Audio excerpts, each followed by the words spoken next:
Ça y est, le consensus est trouvé autour du texte de loi régissant le fonctionnement des Daara. En conclave à Saly pendant 2 jours, le ministère de l'Éducation nationale, l'ensemble des associations de maîtres coraniques, l'Association des imams et prédicateurs du Sénégal, le réseau des parlementaires pour l'éducation, la société civile, des praticiens du droit ont passé en revue tous les articles du projet de loi. Au finish, le texte est adopté à l'unanimité.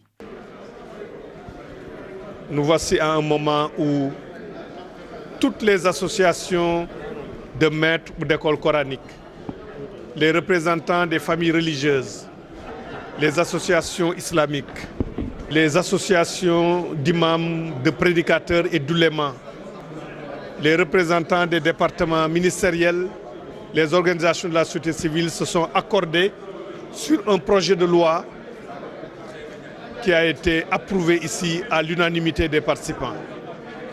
C'est un moment assez important pour marquer la volonté et l'ambition que le chef de l'État a pour la modernisation des Daara et pour l'intégration des Daara dans le système éducatif. Pour arriver à ce consensus, le ministère de l'Éducation nationale, porteur du projet, a déployé beaucoup d'efforts. On a donné le projet de loi à toutes les associations des maîtres coraniques, à l'ensemble des parties prenantes, pour l'examiner et nous transmettre leurs propositions et leurs amendements.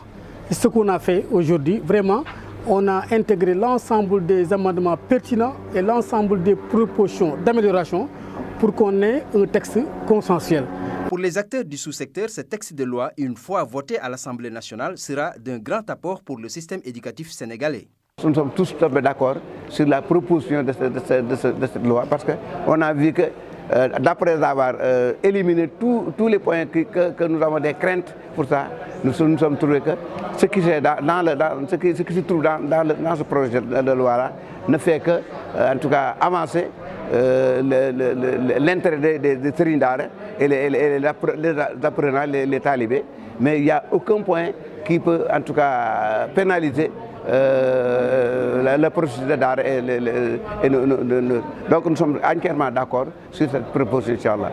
L'ensemble des participants ont salué cette démarche participative adoptée par le ministère de l'Éducation nationale dans ce dossier.